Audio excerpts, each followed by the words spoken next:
Airport खुल गया है, लेकिन किस तरीके का एयरपोर्ट है। मतलब ये तो पहली बार हम देखे हैं कि सड़क से लोग जो है बोर्डिंग कर रहा है और कोई व्यवस्था जो है पूरा चरमरा रखा है। कि नाम नाम का एम्स खुल जाए और उसके बाद उसमें फैसिलिटी नहीं है, डॉक्टर के जगह आपको क्या कहते हैं क्या क्या होगा क्या क्या नहीं, ये सोचने वाली बात है। इस पे थोड़ा सरकार को ध्यान देना चाहिए। नमस्कार, मैं रोहित कुमार, आप न्यूज़ 4 नेशन देख रहे हैं। खबर है आरजेडी के विधायक चेतन आनंद को लेकर के, जिन्होंने नीतीश कुमार के साथ साथ केंद्र की मोदी सरकार पर जोरदार हमला बोला है। चेतन आनंद ने दरभंगा में बयान देकर कहा है कि जब देश आज़ाद नहीं हुआ था तब भारत के लोग ईस्ट इंडिया कंपनी से परेशान थे, उनकी गुलामी का शिकार थे, उनके शोषण का शिकार थे, और अब रिलायंस जैसी जो बड़ी कंपनी है उसके द्वारा जो शोषण हो रहा है उसका शिकार हर भारतीय हो रहा है और खासकर किसान हो रहे हैं।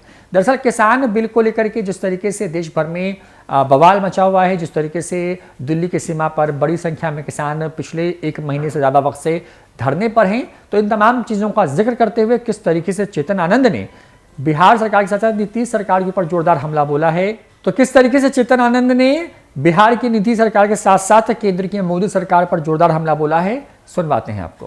तो रोजगार की जो बात कर रही है ये सरकार कि 19 लाख, अब तो 20 लाख बोल दिया गया है, तो आप रोजगार कैसे प्रोवाइड कीजिएगा जब तक अगर चीनी मिल और पेपर मिल जैसे जो आपके पास ये मतलब एक हिस्ट्री भी है और एक तरीके से आपके पास ये अवेलेबल भी है।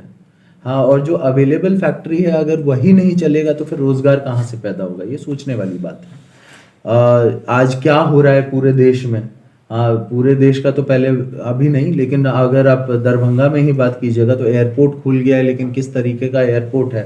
मतलब ये तो पहली बार हम देखे हैं कि सड़क से लोग जो है बोर्डिंग कर रहा है और कोई व्यवस्था जो है पूरा चरमरा रखा है।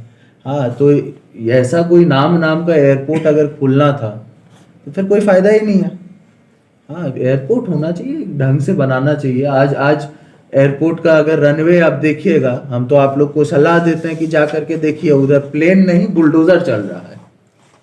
हाँ, ये सच्चाई है यहाँ के एयरपोर्ट का। नाम के लिए आपने एयरपोर्ट वो कर दिया है। और सबसे बड़ी बात है महाराजा रामेश्वर सिंह थे, हाँ, जिन्होंने एयरपोर्ट बनाया था दरभंगा में। सबसे पहले अगर बिहार में बहुत अच्छा एयरपोर्ट कहीं होता था तो वो दरभंगा का नाम आगे आता था, लेकिन आज आपने जिन्होंने बनाया एयरपोर्ट उनका नाम ही गायब है।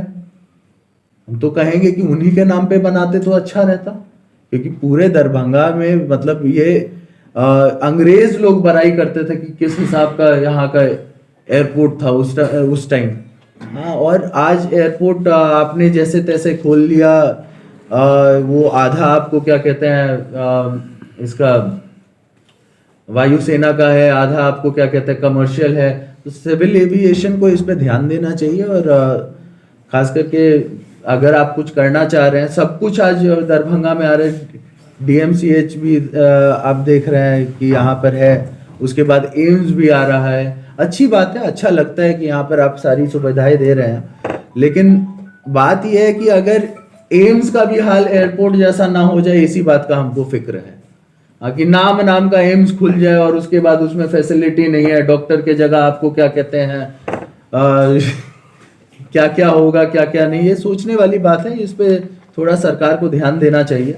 हाँ, और हम ये कहना चाहेंगे साथ ही साथ कि आज पूरे देश में जो किसानों का मुद्दा हो रखा है, इतना बड़ा मुद्दा, इतना मतलब एक तरीके का स्कैम जो चल रहा है।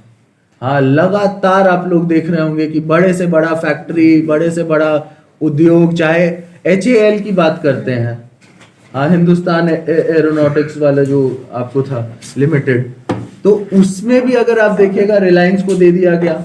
हाँ, जो राफेल को बनाने का था वो भी रिलायंस के हाथ में चले गया। जियो आज BSNL पे हावी हो गया।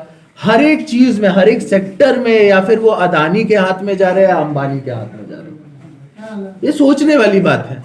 उसी कड़ी में आप लोग देख रहे हैं कि किसान का भी जो है कॉन्ट्रैक्ट फार्मिंग, जिसके बारे में हम लोग बचपन में पढ़ा करते थे कि अंग्रेज लोग कॉन्ट्रैक्ट फार्मिंग करते हैं, वही कॉन्ट्रैक्ट फार्मिंग हम लोग के सामने आ रहा है। हाँ, और पहले तो ईस्ट इंडिया कंपनी थी, अब लगता है कि रिलायंस इंडिया कंपनी को जो है हावी करके इस पूरे देश का जो है आप देख रहे हैं, रेलवे बिक गया, एयरलाइंस में मतलब एयरपोर्ट तक बेचने का काम किया, यहां तक कि आपको भवन निर्माण का काम भी अब प्राइवेटाइजेशन में जा रहा है। सब चीज जो है प्राइवेटाइजेशन की ओर ये लोग घसीटने की काम कर रहे हैं। हाँ, पब्लिक सेक्टर को बिल्कुल जो है ये लोग खत्म करने की कोशिश कर रहे हैं। इस देश में किसान को सरकार की जरूरत है, सरकार की सिक्योरिटी की जरूरत है, लेकिन सरकार उससे भी अपना एक तरीके से पल्लू झाड़ने का काम कर रहा है।